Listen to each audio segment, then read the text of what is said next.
శ్రమ కలుగును కాక. Praise God. వాక్య భాగాన్ని చూద్దాం. బైబిల్ గ్రంథాలు ఉన్నట్లయితే తెరవండి.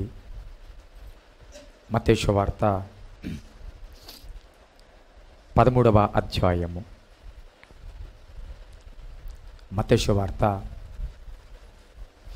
13వ అధ్యాయం, పేజీ నెంబరు 14.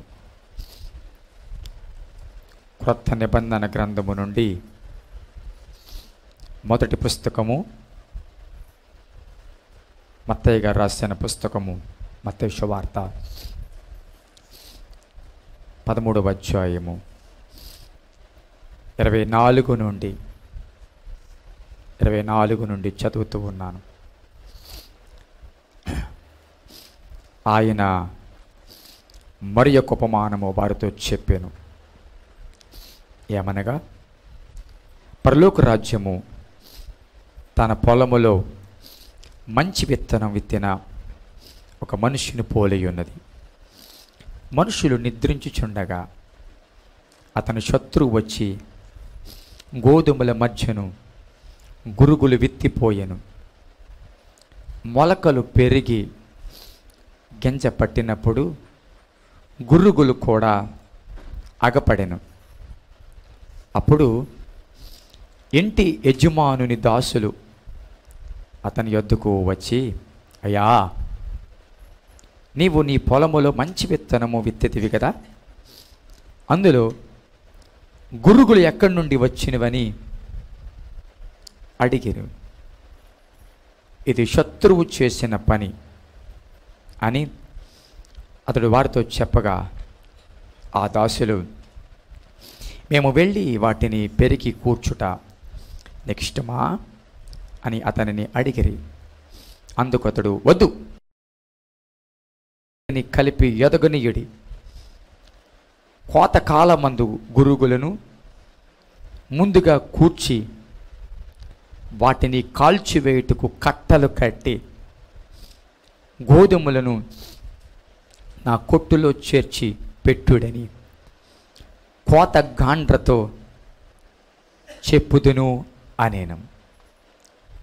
నా వైపు చూడండి అందరూ కూడా. దేవునికి స్తోత్రం చెప్దాం. Praise God. హల్లెలూయా. మంచిది ప్రియ సహోదరులారా. మరి దేవుని అత్యంత మహాకృపను బట్టి ప్రతిదినము ఈ మెల్లని స్వరము వినడానికి దేవుడు మనకు అంతగానో కృప చూపుతూ ఉన్నారు. అది దేవుడు మనకి, మీరు కూడా అది భాగ్యముగా ఎంచుతున్నారని నేను తలంచుచున్నాను.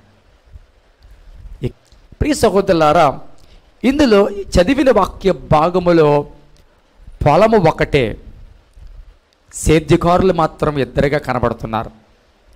పొలం ఒకటే, విత్తనాలు వేసిన వారు మాత్రం ఇద్దరుగా కనబడుతూ ఉన్నారు. పొలం ఒకటే, పొలంలో వేయవలసిన విత్తనాలు వేసింది నిజమే, కానీ పొలంలో తెలియకుండా వేయబడిన విత్తనాలు కూడా ఉన్నాయి. ఈ పొలములో పంటంతా చేతికి వచ్చినట్లుగా, ఎదిగినట్లుగా ఈ యొక్క వాక్య భాగంలో మనకి కనబడుతూ ఉంది. అంతేకాదు, ఈ పొలమును గురించి మంచి శ్రద్ధ కూడా కనబడుతూ ఉంది. అట్ ది సేమ్ టైం ఈ పొలము గురించి అశ్రద్ధ కూడా కనబడుతూ ఉంది. ఈ యొక్క ఉపమానంలో మనం జ్ఞాపకం చేసుకోవలసిన విషయం ఏమిటి అంటే, తన పొలములో మంచి విత్తనము విత్తిన ఒక మనుషుని పోలి ఉన్నది. జాగ్రత్తగా వినండి. మొదటగా ఇందులో గమనించవలసింది, తన పొలములో మంచి విత్తనము విత్తిన ఒక మనుషుని పోలి ఉన్నది. ఒక పొలం ఉంది, ఆ పొలములో మంచి విత్తనాలు వేయబడ్డాయి అని వాక్యం చెప్తుంది. బైబిల్ గ్రంథ ప్రకారము పొలము రకరకాలుగా సూచనలుగా ఉన్నాయి. మొదటిది, పొలము సంఘానికి సాదృశ్యంగా ఉంది. రెండవది, పొలము హృదయానికి సాదృశ్యంగా ఉంది. పొలము అనేది దేవుడి పరిచర్యకు ఆయన బిడ్డలకు సంబంధించిన సాదృశ్యంగా ఉంది. ఇంకా చెప్పాలి అంటే పొలము పాత నిబంధన ప్రకారం చూసినట్లయితే ఇజ్రాయేలీయులకు సూచనగా కూడా ఉంది. ఈ పొలములో మంచి విత్తనాలు వేశాడు. ఈ సేద్యకారుడు ఈ పొలాన్ని ప్రేమించి మంచి విత్తనాలు వేశాడు. శ్రేష్టమైన విత్తనాలు తీసుకొచ్చి ఈ పొలములో ఈ శ్రేష్టమైన విత్తనాలు వేయాలి, ఈ శ్రేష్టమైన విత్తనాల ద్వారా మంచి పంట రావాలి అని పొలం పట్ల అతనుకున్న శ్రద్ధ, విత్తనాలు వేయడంలో అతనుకున్న శ్రద్ధ, ఏ పడితే ఇవి వేయడానికి వీలు లేదు, ఏదేసినా పర్వాలేదులే అని అనుకునే సేద్యకారుడు కాదు ఈ సేద్యకారుడు. డూప్లికేట్ వేసినా పర్వాలేదులే, ఏదేసినా పర్వాలేదులే అవి ఫలిస్తాయి అనుకున్న వ్యక్తి కాదు ఈ సేద్యకారుడు. ఈ పొలములో మంచి విత్తనాలు వేయాలి అనే ఒక ఆలోచన కలిగిన సేద్యకారుడిగా కనబడుతున్నాడు. ప్రియ బిడ్డలారా, మన దేవుడు మన విషయంలో సేద్యకారుడిగా ఉన్నాడు. పొలం విషయంలో కానీ మన హృదయం విషయంలో కానీ ఆయన సేద్యకారుడిగా ఉన్నాడు. నీ దేవుడు నా దేవుడు ఎవరో తెలుసా? ఆయన ఎప్పుడూ కూడా మంచివే విత్తాలని ఆలోచించేవాడు, మంచివే నీ జీవితంలో ఇవ్వాలని కోరుకునేవాడు. డూప్లికేటో గమనించండి. సాతానుకి దేవుడికి ఉన్న తేడా ఏమిటి అంటే, రియల్గా ఉన్నవేమో దేవుడు చేసేవి, కౌంటర్ఫీట్గా ఉండేవి సాతాను చేసేవి. అంటే కొన్నిసార్లు చూడండి, అహుజా ఉంది, అహుజా ఒరిజినల్ ఎలా కనబడతాదో అహుజా డూప్లికేట్ కూడా అలాగే కనబడుతుంది. ఆ మాట అర్థమవుతుందా? అంటే ఒరిజినల్ బ్రాండెడ్కి తగ్గట్టుగానే కొన్ని డూప్లికేట్ బ్రాండెడ్ అదే పేరు మీద వస్తాయి. ఇంకా చెప్పాలి అంటే ఒరిజినల్ 500 నోటును దొంగ 500 నోటు సర్వసాధారణంగా మనకి తేడా కనబడదు. అది బాగా తెలిసిన వారికి తప్ప మామూలు వారికి కనబడదు. నీ దేవుడు ఎప్పుడూ కూడా మంచిదే వెయ్యాలి, మంచిదే ఇవ్వాలి, శ్రేష్టమైనదే ఇవ్వాలి. ఒకవేళ నీ కొడుకు చెప్పండి రొట్టెని అడిగితే నువ్వేమైనా రాయినిస్తావా అని ఒక దిక్కున వాక్యం చెప్తుంది. అంటే మన పిల్లలు ఏది అడిగితే దానికంటే ఒక మంచి శ్రేష్టమైనదే ఇవ్వడానికి ఇష్టపడతాం. అవునా కాదా చెప్పండి? అలాగే మరి నీ పిల్లలకి నువ్వు మంచివి ఇవ్వడానికి ఇష్టపడుతూ ఉన్నప్పుడు పరలోకమందు ఉన్న దేవుడు అనగా తన ఒకే ఒక కుమారుడిని ఇవ్వడానికి వెనకాడిన వాడు మరి నీ జీవితంలో ఏదైనా ఇవ్వడానికి ఆయన ముందుంటాడా ఉండడా? ఆయన శ్రేష్టమైనవి ఇవ్వాలనుకుంటాడా, లేకపోతే ఏది ఇచ్చినా పర్వాలేదు అనుకుంటాడా? కొన్నిసార్లు గమనించాను, శ్రేష్టమైనవి నీ జీవితంలో ఇవ్వడానికే ఆయన కొంత ఆలస్యం కూడా చేస్తాడు. శ్రేష్టమైనవి నీ జీవితంలో ఇవ్వడానికే కొన్నిసార్లు నిన్ను సువర్ణంగా మార్చడానికి నేనంటాను అగ్ని లాంటి శ్రమలను నీకు అనుమతిస్తాడు. ఎందుకో తెలుసా? ఆ అగ్ని లాంటి శ్రమలు ఆ అగ్ని సువర్ణంగా చేస్తుంది, బంగారాన్ని అద్భుతకరంగా శ్రేష్టమైనదిగా చేస్తుంది. కాబట్టి దేవుని ఉద్దేశంలో నీ జీవితంలో శ్రేష్టమైన కార్యాలను చేయడానికి, శ్రేష్టమైనవి అందించడానికి sometimes he may takes time. కొన్నిసార్లు ఆయన సమయాన్ని తీసుకోవచ్చు, లేకపోతే కొన్నిసార్లు నీ ఊహించనివి నీ జీవితంలో అనుమతించవచ్చు. ఈ సేద్యకారుడు ఎవరో తెలుసా? ఈ సేద్యకారుడు ఎవరో తెలుసా? పరలోకానికి నువ్వు వెళ్ళడానికి ఆయన మంచి విత్తనాలు నీ జీవితంలో నాటడానికి ఇష్టపడుతూ ఉన్నాడు. మంచి విత్తనాలను వేసే సేద్యకారుడును, శ్రద్ధ కలిగిన సేద్యకారుడును. ఇంకెంత శ్రద్ధ కలిగిన వాడు అంటే తెలుసా? ఫలింపని ఒక చెట్టు గురించి ఆ యొక్క తోట యజమాని ఇలారా, ఇది అనవసరం, ఇది ఫలించట్లేదయ్యా, ఇది ఏమన్నా నిన్నగాక మొన్న చెట్ట 3 సంవత్సరాలు అయిపోతుంది, ప్రతి సంవత్సరం చూస్తూ ఉన్నాను, ఇందులో ఏ వెతుకుదల లేదు, దీనివల్ల ఏమి ప్రయోజనం లేదు, కాబట్టి ఇది తీసే, దీని స్థానంలో ఇంకొక చెట్టు వేస్తే ఫలిస్తుందేమో, అనవసరంగా దీనికి మనం అన్నీ వేస్తూ ఉన్నాం, ప్రయోజనం లేదు అని అంటే ఆ తోటమాలు ఏం చేస్తున్నాడు తెలుసా? అయ్యా అలాగనక దయచేసి ఈ సంవత్సరం కూడా ఉండని, మరొక అవకాశం ఇవి, చూద్దాం, ఈసారి మరింత ఎరువు వేస్తాను, మరింతగా నీళ్లు పోస్తాను, మరింతగా శ్రద్ధ తీసుకుంటాం, చూద్దాం, ఒకవేళ అవకాశం ఇస్తే పెరుగుతుందేమో, అవకాశం ఇస్తే ఫలిస్తుందేమో అని ఒకవేళ ఆ తోట యజమాని ఆ చెట్టుని తీసివేయాలనే ఆలోచన ఉన్నా తీసివేయకుండా ఆ తోట యజమానుని బ్రతిమాలుతూ ఉంచే సేద్యకారుడిగా, తోటమలిగా నా దేవుడు ఉన్నాడు. చెప్పలు కొడుతూ ప్రభుని కనపడతామండి. హల్లెలూయా, హల్లెలూయా. అవును, నేనంటాను, నిరంతరము మన విషయంలో ఆయన బ్రతిమాలుతున్నాడు కాబట్టి, నిరంతరము మధ్యవర్తిగా మన విషయంలో ఆయన విజ్ఞాపన చేస్తున్నాడు కాబట్టి స్టిల్ వీఆర్ అలైవ్, మనం ఇంకా సజీవులుగా ఉన్నామన్న సంగతిని మర్చిపోకూడదు. కాబట్టి ఈ విత్తనము శ్రేష్టమైనది అని జ్ఞాపకం చేసుకోవాలి. శ్రేష్టమైన దాన్ని విత్తాడు, శ్రేష్టమైన విత్తనం అందులో విత్తబడింది. అది మంచి పొలము, మంచి పొలంలో మంచి విత్తనాలు వేశారు, మంచి సేద్యకారుడు మంచిగా కష్టపడ్డాడు. అయితే అక్కడ వాక్యాన్ని మనం చూసినట్లయితే మనుషులు నిద్రించుచుండగా అని వాక్యం కనబడుతుంది. మనుషులు నిద్రించుచుండగా ఏం జరిగిందయ్యా అంటే, అతని శత్రువు వచ్చి గోధుమల మధ్యను గురుగులు విత్తిపోయెను. ఇక్కడ గమనించవలసిన విషయం ఏంటో తెలుసా? గమనించండి, మంచి పొలము ఉంది, మంచి విత్తనం ఉంది, మంచి సేద్యకారుడు ఉన్నట్లుగానే ఈ పొలానికి, ఈ సేద్యకారుడికి ఒక శత్రువు కూడా ఉన్నాడు. అర్థమైందా? ఈ మంచి పొలానికి ఒక శత్రువు కూడా చెప్పండి ఉన్నాడు. అంటే ఈ మంచి సేద్యకారుడు తన పొలాన్ని మంచిగా ఫలింప చేయాలి, మంచి విత్తనం వేయాలి అని ఆ పొలం మీద ఎంతో శ్రద్ధ తీసుకుంటే, మరొక వ్యక్తి ఏం చేస్తున్నాడో తెలుసా? ఆ పొలమును పాడు చేయాలి, ఆ పొలము పంట పోవాలి, ఆ విత్తనము చేతికి రాకూడదు. అందుకే పైవచనాల్లో చూసినట్లయితే విత్తనాల యొక్క ఉపమానం యేసు ప్రభు వాళ్ళు చెప్తూ ఉన్నారు.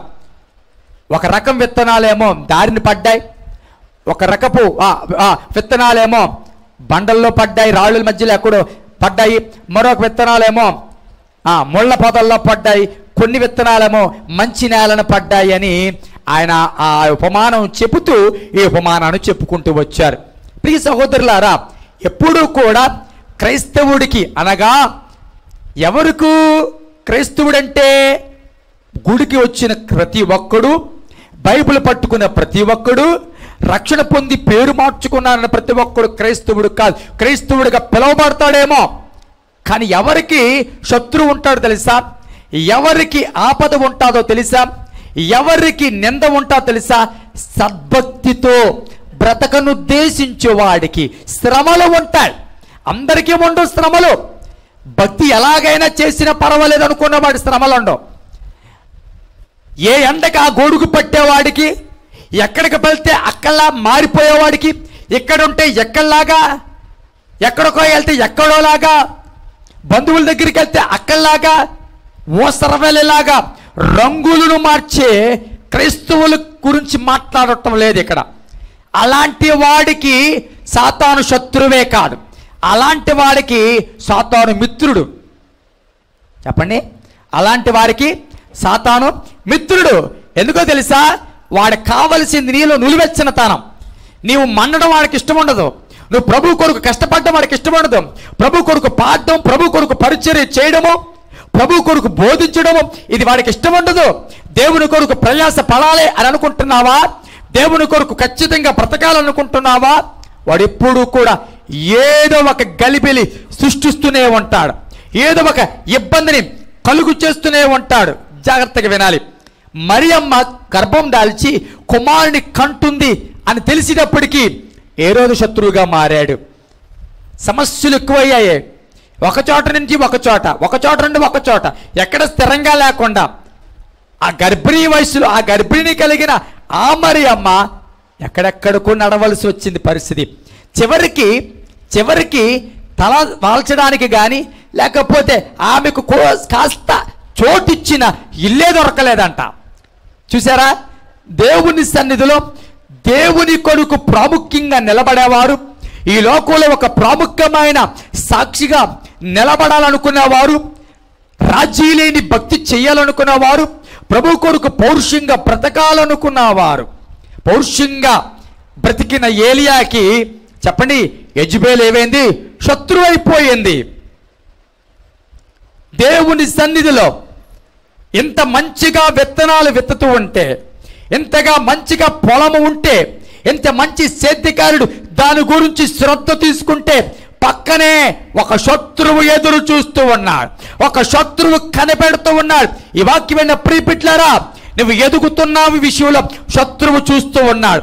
నువ్వు ఎలాగ భక్తి చేస్తున్నావు, ఎలాగ నీ ఆత్మీయ స్థితిలో నువ్వు ఎదుగుతున్నావు, ఎలాంటి ఆసక్తి కలిగి ఉన్నావు అని ప్రతి ఆత్మీయ సంగతిని చూచుచున్న ఒక శత్రువు సంఘము వెలుపట పని చేస్తూనే ఉన్నాడు. నీ జీవితంలో వస్తున్న ఆత్మీయ మార్పులు, నీ జీవితంలో వస్తున్న ఆత్మీయ ఫలితాలను, నీ జీవితంలో ఎదుగుతూ ఉన్న ఆ విధానాన్ని చూస్తున్న ఒక శత్రువు ఎప్పుడూ కూడా కనిపెడుతూ ఉన్నాడు. పడుకోవద్దు. స్తోత్రం చెప్పండి గట్టిగా. స్తోత్రం చెప్పన్నాడా? అలాగా గట్టి చెప్పండి. హల్లెలూయా. హల్లెలూయా. గొంతులో ఎలక్కాయ పడినట్టు చెప్తున్నారు. గట్టి చెప్పండి. హల్లెలూయా. దేవుని సన్నిధిలో గమనించండి. చాలా సీరియస్గా వినవలసిన మాటలు, చాలా శ్రద్ధగా వినవలసిన మాటలు. ఇక్కడ ఏ అభిషేకముతో, ఏ భారంతో నిలబడుతూ ఉన్నాను, అదే భారం మీలో పని చేయాలని నా ప్రార్థన. పొలానికి వ్యతిరేకంగా ఒక వ్యక్తి పని చేస్తూ ఉన్నాడు, సంఘాల మీద దాడి చేస్తున్నవాడు, ఆత్మీయ జీవితాల మీద దాడి చేస్తున్నవాడు. అది పక్ష రూపంలో రావచ్చు, బండ రూపంలో రావచ్చు. అలాగని మంచి నేలను పడిన ప్రతి విత్తనం ఒకలాగా ఫలించిందా? మంచి నేలను పడిన విత్తనాలన్నీ ఒకలాగే అభివృద్ధి అయ్యాయా? లేదు. మంచి నేలను పడినప్పటికీ కొన్ని 60 ఫలించాయి, కొన్ని 30 ఫలించాయి, కొన్ని 100 ఫలించాయి. అంటే మంచి పొలములో మంచి విత్తనాలుగా పడిన ఆటంకాలు లేకపోయినా అవి మాత్రం అభివృద్ధిలో తేడా కనబడుతూ ఉంది. అన్ని ఒకలాగా అభివృద్ధి లేవు. 100% ఈ సాకు విత్తనాలు వేసినప్పుడు పంట వచ్చినట్టు గెరారులో, ఇక్కడ విత్తనం వేసిన ఈ సేద్యకారుల పొలంలో అలా కనబడతలేదే. దేవుని భయము లేని చోట ఈ సాకు విత్తనం వేస్తే ఆ సంవత్సరం 100 పంట వచ్చిందంట. మరి ఎక్కడ విత్తనం వేస్తే మంచి నేల పడింది, మంచి విత్తనాలే వేసిన వాడు కూడా మంచి సేద్యకారుడే, కానీ పంట ఒకలాగే రాలేదండి. క్రమేపీ గమనించండి. సంఘములో చాలా మంది ఉండొచ్చే కాక అందరు ఆత్మీయ అభివృద్ధి ఒకలాగా ఉండదు, అందరు ప్రార్థన జీవితాలు ఒకలాగా ఉండదు. సేవకుడు ఒకటే కావచ్చు, సంఘం ఒకటే కావచ్చు. we are all working on one banner, that is the name of the Jesus Christ. క్రీస్తు అనే బ్యానర్ కింద మనం పని చేస్తూ ఉన్నా అన్ని ఒకలాగా ఫలించట్లేదు, అన్ని ఒకలాగా ఫలంపులోకి రావట్లేదు. ఎందుకు? 100 ఒకటి ఫలించింది, ఎందుకు 60 ఒకటి ఫలించింది, ఎందుకు మరొకటి 30 ఆగిపోయింది. Is there any fault in husband man? అంటే సేద్యకారుడులో ఏమైనా లోపం ఉందా? Is there any wrong in seed? విత్తనంలో ఏమైనా లోపం ఉందా? Is there any wrong in sowing? వేసే విత్తనంలో జల్లడంలో ఏమైనా తేడా ఉందా? లేదా 30 ఫలించిన విత్తనము, 60 ఫలించిన విత్తనము, 100 ఫలించిన విత్తనము ఒకని చేతుల నుంచి వచ్చింది. హల్లెలూయా. హల్లెలూయా. ఒకరి చేతిలో నుంచి వచ్చింది, కానీ ఫలితాలు వచ్చేటప్పటికి మాత్రము ఈరోజు సంఘాలలో అలాగే ఉన్నారు. ప్రార్థనలు చేస్తున్నట్లుగా ఉంటూ ఉన్నారు, వాక్యం వింటున్నట్లుగా ఉంటూ ఉన్నారు, భక్తి పరులుగా ఆకపడుతూ ఉన్నారు, కానీ ఫలాలు మాత్రము, అభివృద్ధి మాత్రము, ఫలితం మాత్రము లేదు 100%. ఎందుకో తెలుసా? క్రీస్తు అనే సంఘం అనే పొలానికి శత్రువుడు ఒకడు పని చేస్తూ ఉన్నాడు, బయట ఒకడు పని చేస్తున్నాడు. ఆత్మీయ జీవితాలను పాడు చేయడానికి, సంఘములలో కుటుంబాల్లో అసమాధానం కలుగు చేసి, ఒకరి మీద ఒకరికి విరుద్ధ భావాలు, ఒకరి మీదకి ఒకళ్ళు సణుగుడు, ఒకరి మీదకి ఒకళ్ళు వ్యతిరేకమైన ఆలోచనలు కలుగు చేసి 133వ కీర్తనలు చెబుతుంది, సహోదరులు ఐక్యత కలిగి నివసించటం ఎంత మేలు, ఎంత మనోహరము. ఐక్యత ఉన్న చోట జీవము, ఐక్యత ఉన్న చోట అభివృద్ధి, ఐక్యత ఉన్న చోట విజయం ఉంటుందని తెలుసు. అందుకే కుటుంబాలలో అనైక్యత, సంఘములో అనైక్యత, ఏక శరీరములో ఉన్న వారి మధ్య గమనించండి, మందసానికి 4 చెప్పండి కొమ్ములు, జాగ్రత్తగా వినండి. కానీ 4 అయినా చెప్పండి అవన్నీ కూడా ఏకకాండంగా ఉన్నాయంట. స్తోత్రం చెప్పండి గట్టిగా, హల్లెలూయా. గడియారంలో మనకు 3 ముళ్ళు కనబడతాయి, గంటల ముళ్ళు, నిమిషాల ముళ్ళు, సెకండ్ ముళ్ళు. నేనంటాను అవి అప్పుడప్పుడు కలుస్తాయి, కానీ అవన్నీ ఒక దగ్గర కనెక్ట్ అయి ఉంటాయి. స్తోత్రం చెప్పండి గట్టిగా, హల్లెలూయా. తిరిగేవి ఒకటి స్పీడ్గా తిరుగుతుంది, ఒకటి చాలా స్లోగా తిరుగుతుంది, ఇంకొకటి తిరగనట్టుగానే కనబడుతుంది, కానీ 3 వర్కింగ్ చేస్తూ ఉన్నాయి. హల్లెలూయా, హల్లెలూయా.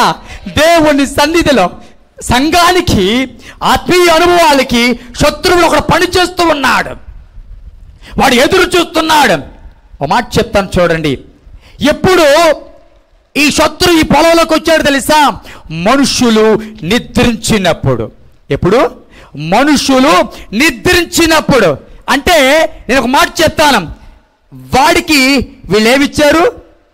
అవకాశం ఇచ్చారు. వాడికి వీళ్ళు ఏమిచ్చారు? అవకాశం ఇచ్చారు. మంచి పొలములో మంచి విత్తనాలు వేస్తే సేద్యకారులు మనుషులంట నిద్రపోయారంట. నిద్రపోతున్న స్థితిని కనిపెట్టి, అనాలోచనగా ఉన్న స్థితిని బట్టి, ఆత్మీయస్థితిలో దిగజారిపోతున్న స్థితిని చూచి, ప్రార్థన తగ్గిపోయిన స్థితిని చూచి, మందిరానికి, సహవాసానికి, దేవుడితో ఉన్న బాంధవ్యానికి దూరం అవుతున్న స్థితిని చూచి ఆ నిద్రలో ఉన్నప్పుడు, హల్లెలూయా, హల్లెలూయా. ఈ వర్తమానం వింటున్న ప్రియులారా జాగ్రత్తగా వినండి. దేవుని సన్నిధిలో నీ నిద్ర శత్రువుకు అవకాశం ఇస్తూ ఉంది. నీ నిద్ర దెలీలాకు అవకాశం ఇస్తూ ఉంది. నీ నిద్ర పెండ్లు కుమారుడు లోపలికి వెళ్ళిపోవడానికి కారణమైంది. నీ నిద్ర పెండ్లు కుమారుడు స్వరం వినకుండా చేసేసింది. నిద్ర పట్టినప్పుడే మెలకువగా ఉండి ప్రార్థన చేయమన్నాడు. ఎక్కడ? శిష్యులని. ఎక్కడ? గెత్సెమనే తోటలో. కానీ మెలకువగా ఉండలేకపోయారు.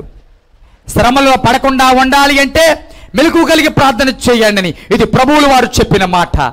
కానీ మెలకువ లేదు వాళ్ళకి. నిద్ర. జాగ్రత్త.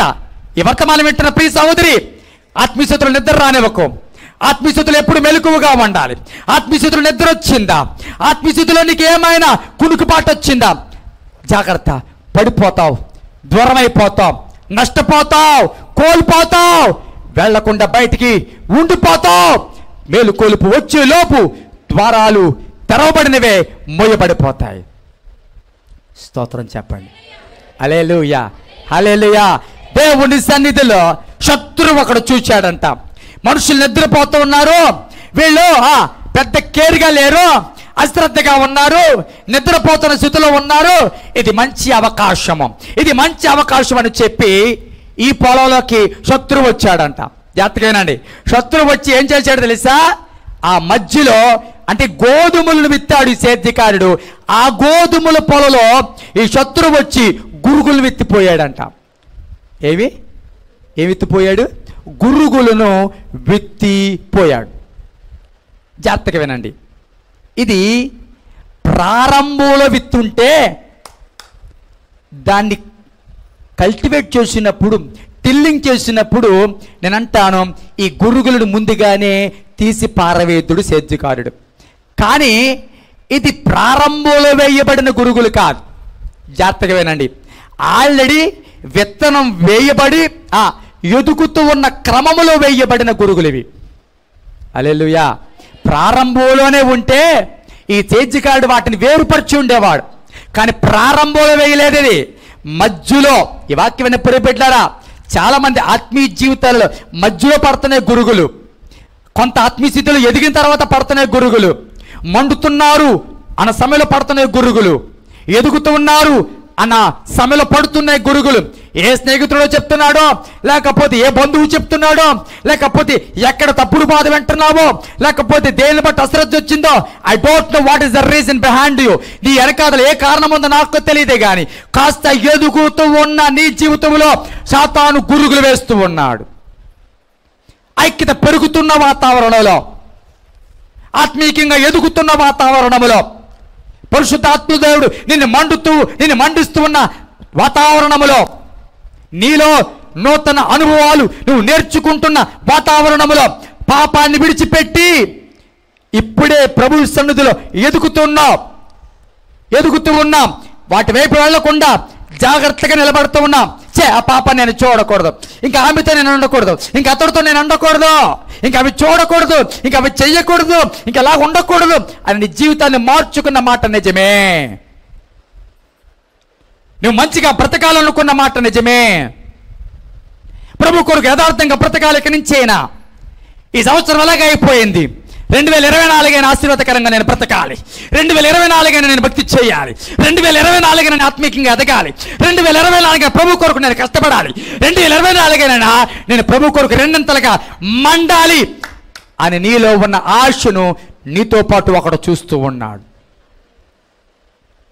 ఏ నిర్ణయాలు తీసుకోబోతున్నావో చెప్పండి, ఒకడు చూస్తూ ఉన్నాడు. స్తోత్రం చెప్పండి, గట్టిగా చెప్పండి. హల్లెలూయా. చూస్తున్నాడా లేదా?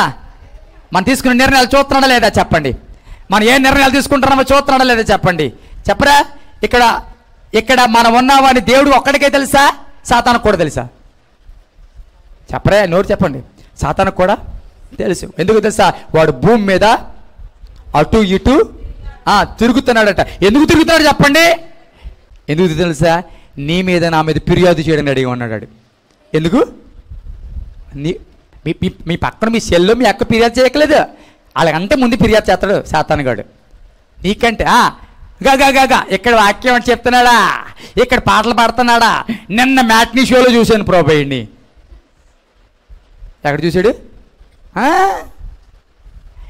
ఇక్కడ వాక్యం చెప్తున్నాడా, ఇక్కడ సాక్ష్యం చెప్తున్నాడా, ఇక్కడ వాయిద్యాలు వాయిస్తున్నాడా, లేకపోతే ఇక్కడ పరిచయం చేస్తున్నాడా?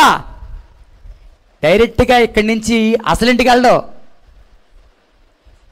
చిన్నింటికి వెళ్తాడు. నీకు తెలిసే విషయం?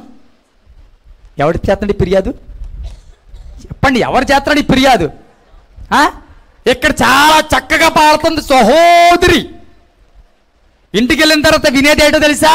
రా నేను చూపిస్తానని చెప్పి నువ్వు చూసేవి, నీ వెంటనవి, బండ్ల వెంటనవి, కార్ల వెంటనవి, ఇయర్ ఫోన్స్ పెట్టుకుని ఎవరికి తెలియకుండా వింటున్నవే సాతాను ఫిర్యాదు చేస్తూ ఉన్నాడు.